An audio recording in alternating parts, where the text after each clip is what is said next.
There, it's Alyssa or Allison. I forget who tells me every morning, but that's all right. I remember. We only missed a couple minutes. Well, 10 minutes. All right, that's okay. So I'm sorry. It's my fault. You're the one who usually remembers, but okay.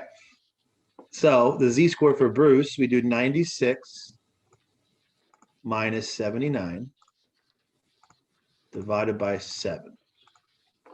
So I get 2.43, rounded 2 decimal places, 2.43. So, I mean, you can disregard that he actually got a higher score because they're in different classes. But since Bruce's z-score is higher, Bruce did better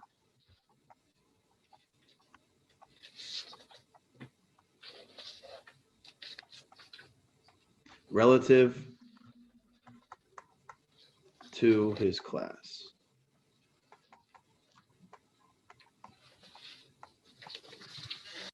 Right? If you take the best high school basketball player and put him next to LeBron James is better. But you can't compare those two things because they're from different groups. You can say he's the best high school player and he's really good compared to the rest of high school players. You can't compare them directly. So sometimes you compare individual data values against its population, not against other values from different sets. So then this says, suppose Eric's classmate got a z-score of negative 1.7. What was his exam score? Remember, here's our formula. X minus mu over sigma. All right. I have Z now. I'm looking for X. This is Eric's classmate. Eric has a class average of 73, standard deviation of 9. So I'm just going to replace Z with negative 1.7. You can have negative Z scores. That just means your value is below the mean as opposed to above it. We have X minus 73 divided by 9. So I'll start by, I'm going to multiply both sides by 9 to get rid of that denominator. Negative 1.7 times 9. So this is negative 15.3 equals X minus 73. Now to get X, I'm just going to add 73 to both sides. I'll do plus 73. 57.7. So it looks like Eric's classmate didn't do too well, and he actually got a 57.7 on his exam. Okay, any questions on that?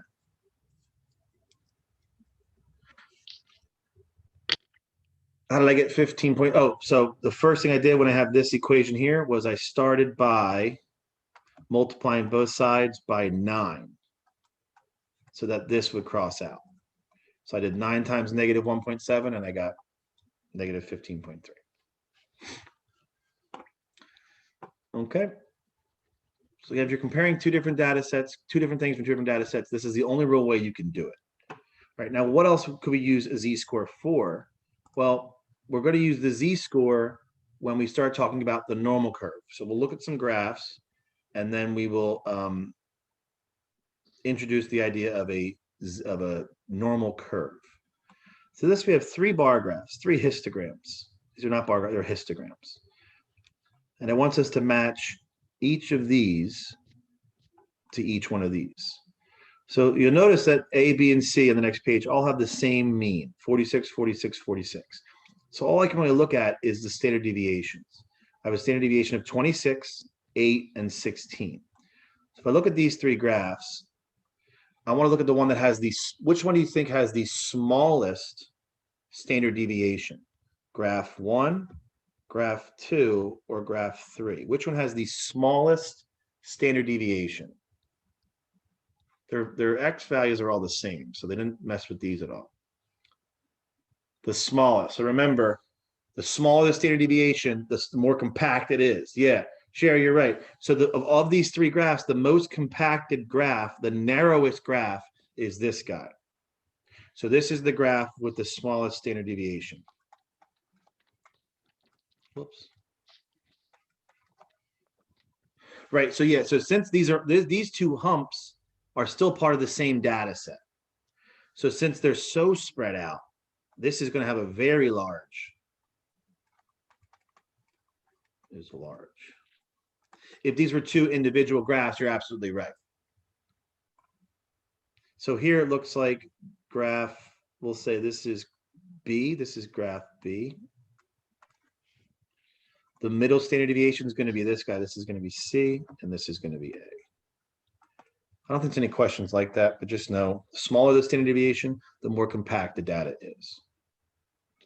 Okay, so now I want to introduce this idea. I'm going to add a page here. I looked for notes that I could give you guys to copy, but there wasn't any really good notes. I have them on my work computer, but I can't get to my work computer because of COVID. So I'm just going to draw them out and we're going to do some examples together.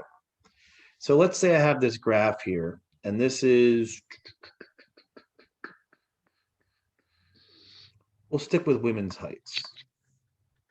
Come on, go to that. There we go. Why does it keep doing that? It's making me mad. So we'll say height of adult women. So what did they say the average? They said the average height, we're going to keep it in terms of inches. Adult woman is 63.8. So let's say I'm going to make a histogram. I'm just going to start surveying women I see on campus, women I see out in the mall, whatever. And I'm going to make a histogram of their respective heights. So before I do the bars, I'm just going to add dots. So we can go down, let's say we can go down by, I don't know, 3 inches. So this would be 60.8. This would be 57.8. This would be 54.8. And I'm going to go up by 3s. This will be 66.8, 69.8, 72.8. I'm just going to go around and say, hey, how tall are you? How tall are you? And I'm just going to put a dot at whatever height they are, right? So you're going to see, since this is the average, most women are going to be around this. So I'm going to have a high bar in the center. And I'm going to have, okay, a lot of women are a little shorter than that. A lot of women are a little taller than that. But the further I get away from this average height, the less likely that women are going to be this tall. Are there women that are 72.8 inches tall? Yeah, there's not a ton of them. It's less likely to occur.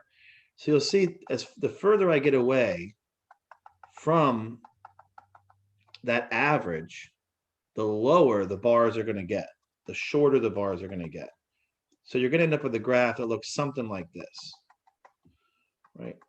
Are a lot of women 54 inches tall? I mean, yes, they exist, but they're less likely than the women that are 63 because that's the average. So if I were to make bars about on this thing, let me come up with my bar. Let's do, oh, I want to do black and we'll do orange. If I drew bars here, it's going to look something like this, right? I'm not going to do all of them, but it would look something like this. I just kept doing bars, right? Like that, like that. And then going down again. It wouldn't look exactly like this, but you could get the idea. It would look something like this. Okay. And this kind of distribution, remember I told you, I mentioned distributions before. It's kind of like if I were to graph the data, the shape that the graph makes is what we call a distribution. And this one occurs a lot, okay? This distribution here is called the normal distribution. If you take Math 130, distribution, you spend an entire chapter, or I think 4 chapters use this normal distribution. It's the most popular, the most common distribution in statistics. And when things make this pattern, you'll see that oftentimes statisticians don't worry about the bars. They connect the top of the bars with this curve. Like, whoops, I want to make it perfect. But it's going to look like this. like that. Imagine that's symmetrical. This blue curve is called the normal curve. Okay, and it gives us a general idea of where the data lies and the spread of the data, or how large the standard deviation is. Remember, I think we talked before, the narrower that curve is, the smaller your standard deviation is, right? If every woman is between 60.8 and 66.8, you're going to have a very, very narrow graph. That means it's a small standard deviation. The higher standard deviation is, the wider your graph's going to be. Okay, and this occurs a lot. I think I pulled up some examples here. Let me see here. Yeah, if you can look at my screen. So here's just a number of examples of things that follow the normal distribution. If you were going to roll 2 die, the possible sums of those die follow the normal curve. 7's the middle. Is 2 possible? Is snake eyes possible? Yeah, let me see if I can make this bigger. There you go. Snake eyes is possible, but it's less likely to occur than a 7. So this follows the normal curve. If you flip a coin 16 times, since the probability of getting heads or tails is 50-50, you would expect to get heads 8 times. Can you get heads 5 times? Yeah, but it's less likely than getting heads 8 times. So you'll notice that this bar is lower. Can you get heads 0 times? Yes, that's very unlikely. So you'll see if you map all these probabilities, it makes this normal curve. Okay, this is birth weight of newborn babies. Most babies weigh around, what is that? 3.5 kilograms. That's the average. Are there babies that weigh less? Premature babies? Are there babies that weigh more? Yep, bigger babies. Oh, I can click on it, makes it bigger. There you go. But again, it makes this normal curve. Looks like a small standard deviation. Yeah, standard deviation here is only 0.55. So it's very narrow, okay? And this occurs in so many places. Firing neurons, that's a science thing. Average height of NBA players, this is kind of normal. It looks pretty much normal. Average female shoe size, looks like it's an 8. If you have a size 8 shoe for the females in the class, that means you are pretty much on par with the average. Yeah, it doesn't give a standard deviation here, but see, some test scores, blood pressure is normal. I'm going to show you that in a second. Goals in an 82 game season for hockey, I think that is. Capitals, yeah. Average SAT scores, 1,500. Okay, you'll see there's a ton of examples here. Production from cows, normal distribution. All right, so just know that this distribution pops up a lot in the real world. So if I go back to this example here, here's one more example. This is called the Gallatin board. Okay, so basically this is kind of like a Plinko board, except it's shaped like a diamond, like a triangle. So what I'm going to do is I'm going to increase the number of rows here. So I'm going to start dropping balls down the center of this board. And every time it hits a pin, it has a 50-50 chance of going left, 50-50 chance of going right. And I'm just going to calculate, I'm going to keep track of where it falls at the bottom. So could a ball end up over here? Yeah, it could, but it's less likely because there's only one path to get there. You have to go right, all the way down. So this is possible, but you're going to see that when I tabulate all the end spots for each ball, you're going to end up getting this normal curve. So let's just have at it. I'm going to show you what I mean.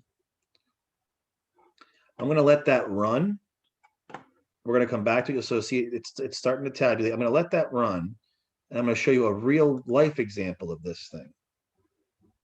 This guy made one himself.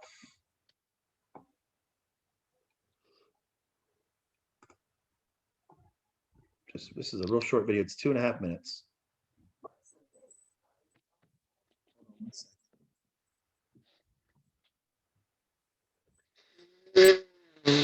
Is you take a ball, you drop it into the top, and it bounces off all these nails before eventually going into one of these categories. And when the ball hits each nail, in theory, there is a 50-50 chance of it going left or right. And so each path is pretty much unpredictable. If I was to take 2 balls and put them in, even if I try and put them in exactly the same, they will end up in completely different positions. We cannot accurately predict where any given ball will go. However, we can make a few statements. We can say that a ball is more likely to end up in the middle than the edge, because the center categories, there are lots of different paths that end up here. There are only a few paths that end up on the edge. So what we can do is take this piece of scientific equipment, attach it to the top, and start putting these in by the handful. If we put in absolutely loads of these balls, even though each individual one we couldn't accurately predict where it's going to end up, we can accurately predict the overall pattern from lots of them.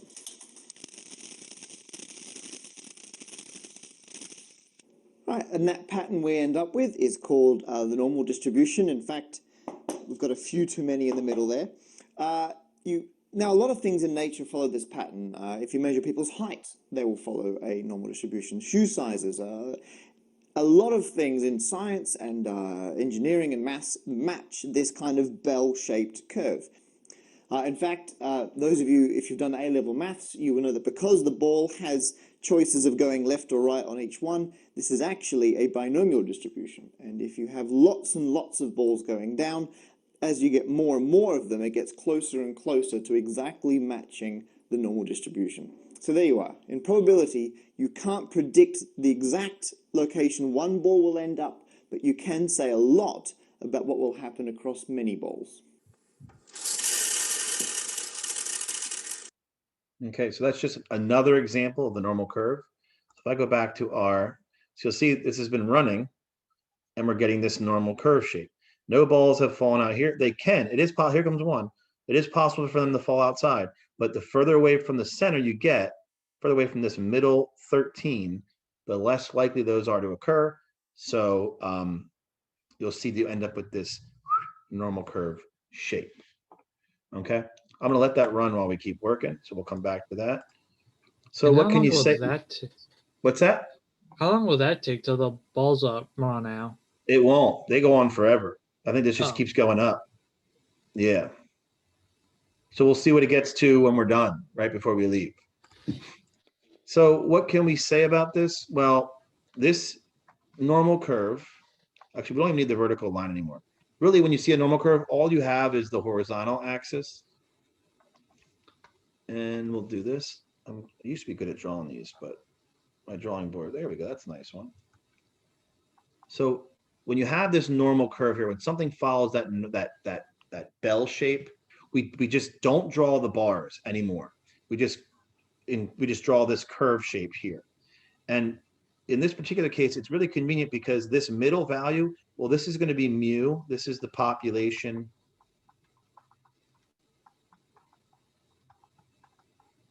mean.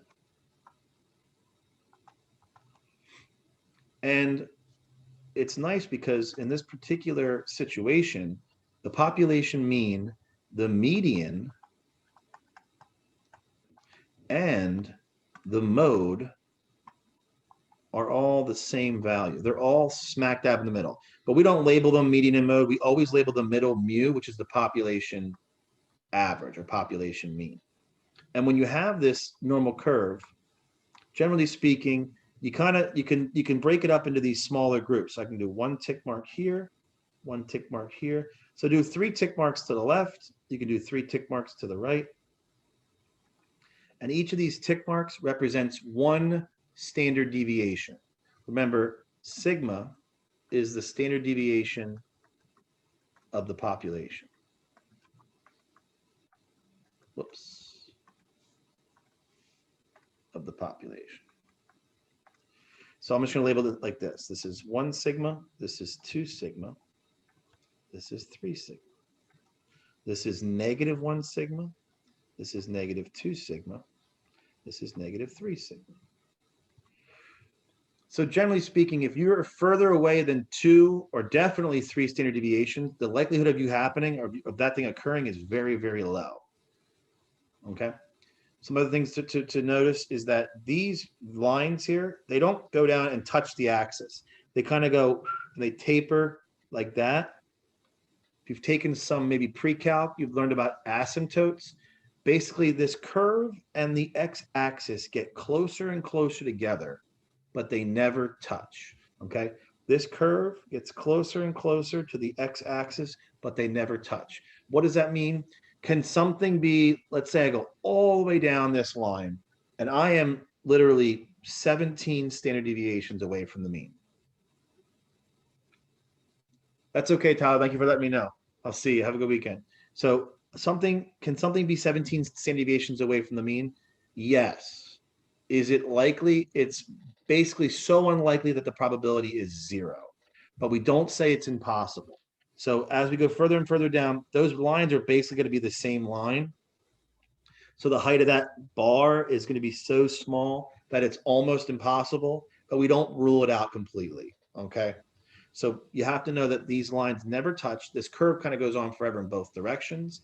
And another important thing to notice is that the area under the curve, if I take all possibilities, if I take every height of every bar under this curve, I should get 100%. So the area under the curve here is going to be 1 or 100%, if we're talking about percentages. If I add up all possibilities, you're going to get 100%. Okay, let's look at an example here. So I'm going to draw another line here. And let's go back to I'm going to look at the men now. So the average height for a man is 69.4 inches with a standard deviation of 3.1. So I have, so we said the mu is 69. I did this again, right? Get rid of that stupid, did it again, yep. The mu for men is 69.4, I think I said. Sigma is 3.1. So if I were to graph my normal curve based off that information, I'm just going to draw the curve like that. Doesn't have to be perfect. Right in the middle is my mu. This is 69.4. Okay, we know heights follow the normal curve. They said that. And then I'll draw my tick marks. Kind of put the third one near the end. You go, third one near the end. And then each of these is going to be an increase of 3.1. So if I add 3.1 to this, I get 72.5. If I add another 3.1, I get 75.6. If I add another 3.1, I get 78.7. Now I'll go the opposite direction. I'm going to subtract 3.1. So this would be 66.3. This would be another 3.1, 63.2. Another 3.1, this would be 60.1. Okay, I'm going to draw vertical lines just so I can show you how this breaks up. Like that. Whoops. Like that. Like that. There's my middle.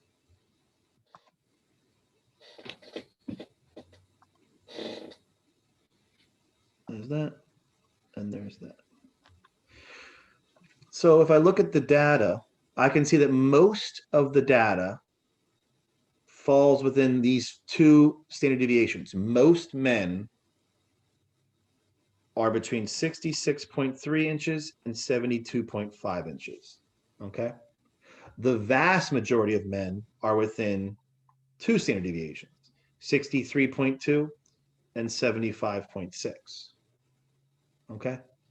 Basically, all men are between three standard deviations, 60.1 and 78.7.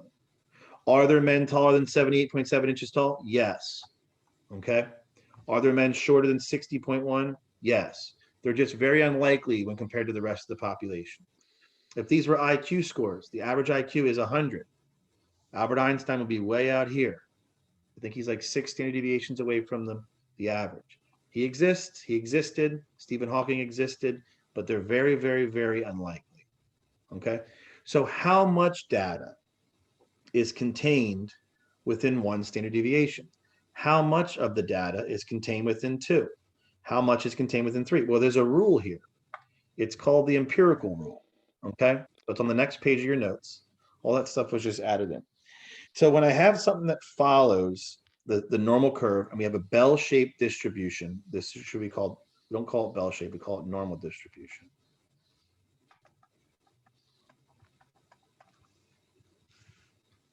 The rule is often called the 68, 95, 99.7 rule.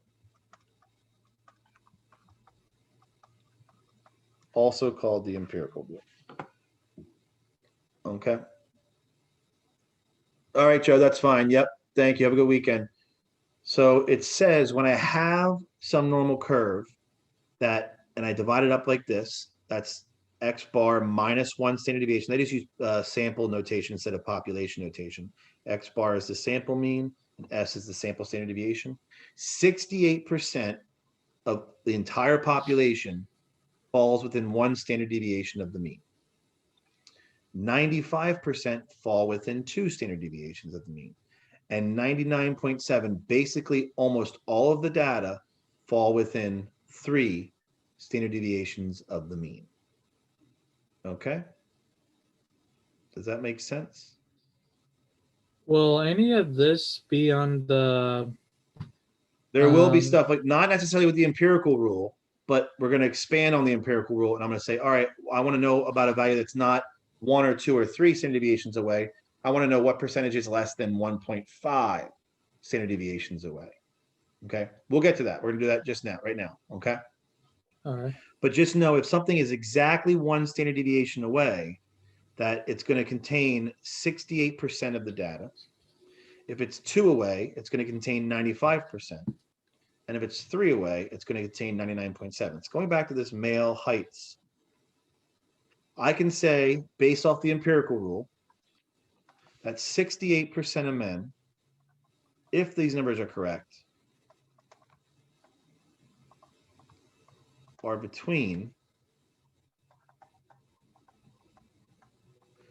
66.3 and 72, oh, the computer's slowing down, 0.5 inches tall.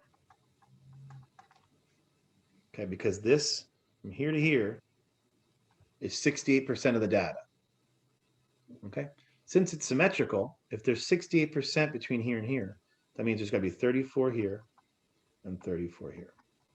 Now, if we were taking this class in person, we would use this rule to find some probabilities.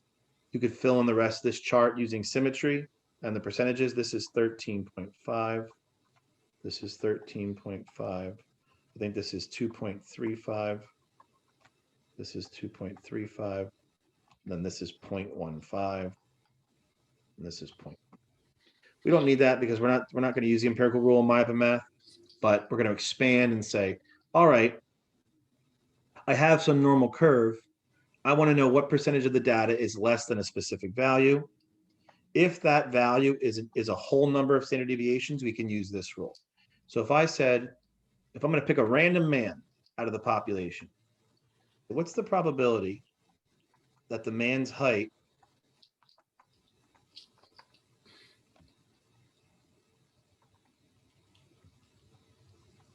is less than 75.6 inches? What's the probability if I pick a random man that his height is less than this?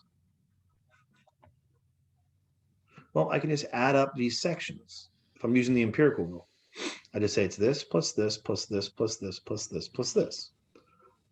So I'm going to go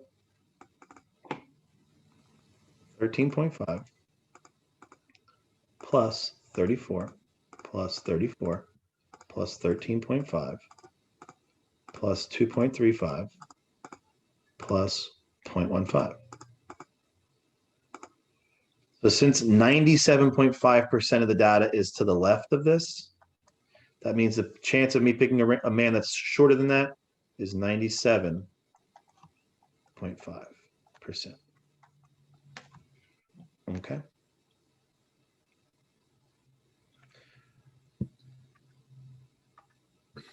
What's the probability? I'm just going to shorthand it. Probability that the man's height, do MH, is greater than 75.6. Oops, 75.6. I don't know why it's slowing down. Well, that's just going to be these two added up, this and this. Or 100 minus that, because remember, it has to add up to 100. So we'll do 100 minus that, you get 2.5%. Okay, so as soon as you establish something follows the normal curve, you can use this technique to figure out the likelihood of something being larger or smaller than some value. Now, here's a weird thing. So what if I said, what's the probability that the man's height equals 75.6? Now, we only use normal curves for continuous data that can take decimal values. So if you just gave me a random man and said, what's the probability that this man is exactly 75.6 inches tall? The chances of that happening is so unlikely because you can measure his height down to 0.000001 of an inch. So the chance that he's exactly this tall is so unlikely, we just say 0. So when you have the normal curve, you can't find the probability of something being equal to something. You can only find the probability of something being greater than or less than something, or between two values or outside two values. You cannot find the probability of something being exactly some value because it's so unlikely that a man is exactly 75.6000000 inches tall. And we just say it's 0. So it's not worth finding. So whenever you see normal curve, you can only find the probability of something being less than something or something being more than something. Okay. So I'm going to show you an example from MyMath just so you can see the kind of questions you're going to be asked. Let me pull up your My. Oh, see, look, here we go. I guess it stopped when I go off of it, doesn't it? So it's 407. Oh, that's a bummer. It stops when I click off of it. I wanted it to keep going. All right, whatever. Let's go to MyMath. Go home.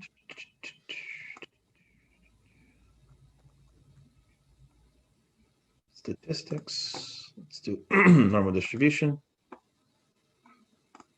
Let's find a good one, good one, good one. Okay.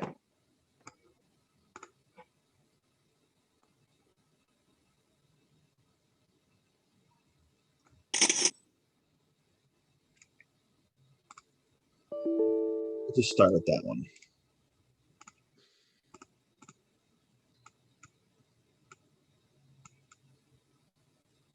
All right, so this says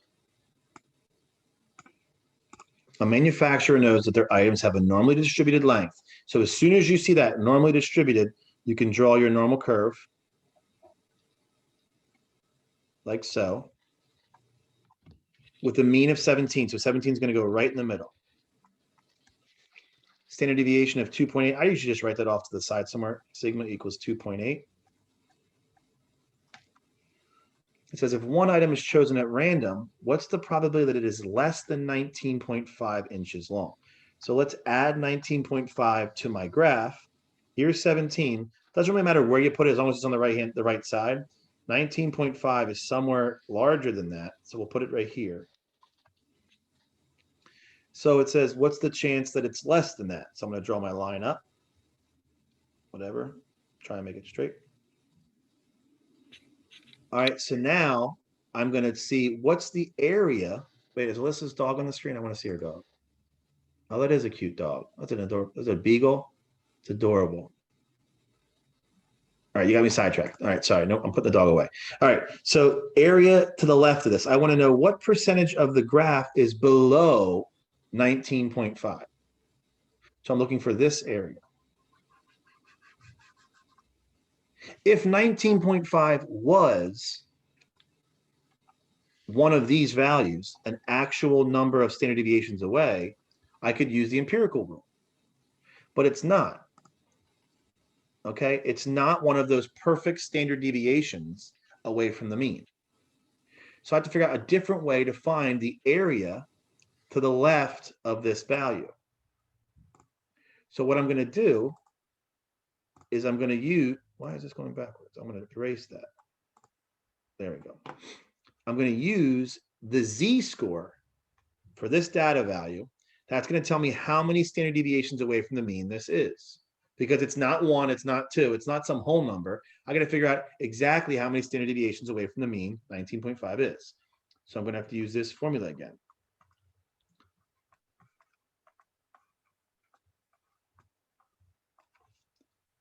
Okay. So I'm going to take, this is my X value. This is my mu. This is my sigma. So when I plug all those numbers in, I'm going to get Z equals 19.5 minus my mean, which is 17, divided by, sigma, which is 2.8.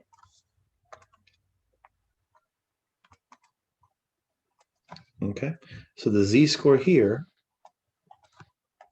is going to be 19.5 minus 17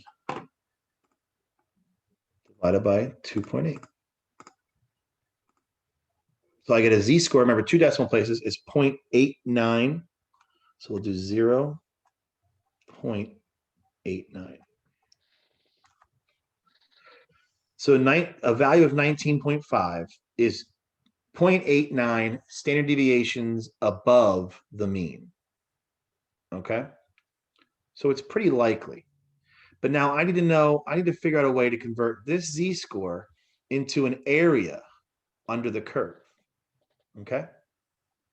Now there's a way to do it. It's going to look a little scary, but it's really, really simple. Okay. And it's something called a Z table. If you go to our Blackboard page, my computer's running super slow for some reason. Go to our Blackboard page. Under course materials, and you go to statistics, unit 3.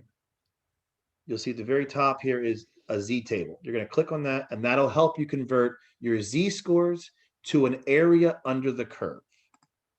So I have here my Z score is 0.89. I've already pulled up my Z table. So your Z table is going to have 2 sides to it. All right. So notice here's the picture. Here's your Z value. Oops. If you give the table a Z value, it'll tell you the area to the left of that Z value. Okay. So you'll notice one side has negative Z scores. If you flip it over, the other side has positive Z scores. You'll see here Z is above, here's the mean. On this particular side, Z is above the mean. So we're going to use this side. So what I want to do is I'm going to look up my Z score on that Z table. I'm looking up 0.89. 0.89. So what I'm going to do is look up the ones place and the tenths place along this left-hand column.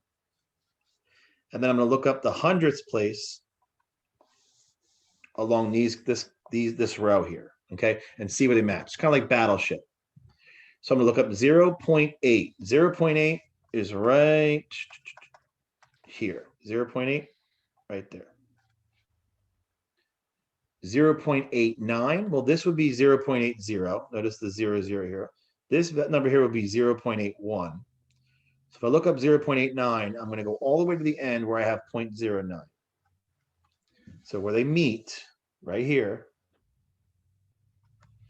is 0.8133. So that means that the area to the left of this value is 0.8133. Double check that. Yep. 0.8133. Oops.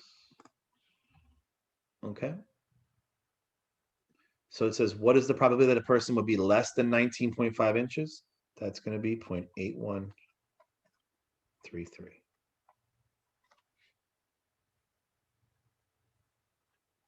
All right. It seems like a lot. I'm going to write the instructions for you right now. Let's do it like this. I will upload these notes too, don't worry.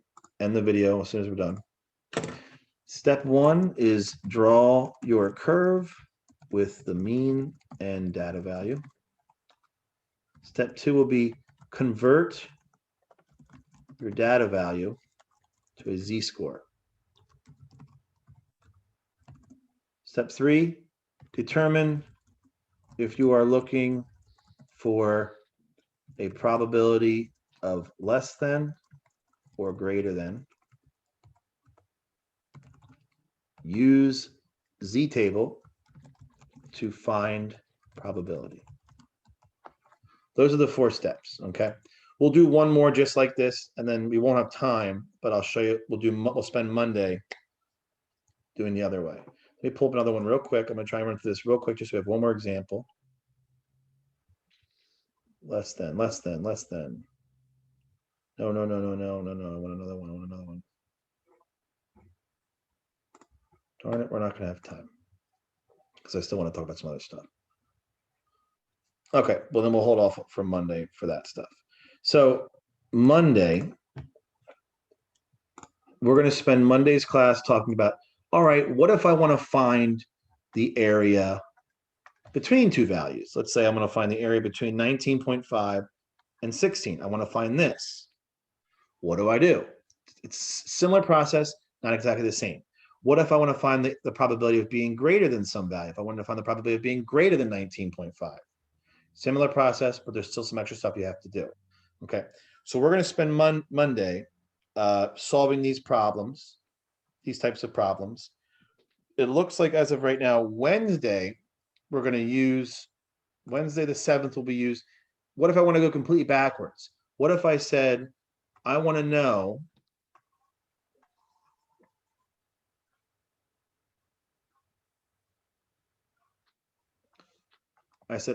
what value of X cuts off the bottom 70%. I want to know how tall do I have to be taller than be in the 70th percentile, to be taller than 70% of the population. So that's what we're going to do Wednesday. So it looks like Monday and Wednesday, we're going to finish up this topic, the normal curve. Okay. Friday the 9th will be one of those optional classes. I'll be here. You come with any questions you have from the practice problems or the problem sets. We'll go over them. Okay. Friday the 9th. And I think someone mentioned it last class that since your assignments are due on the 12th, there won't be any class on April 12th. That class will be for you to finish your problem set and your quiz for chapter 3.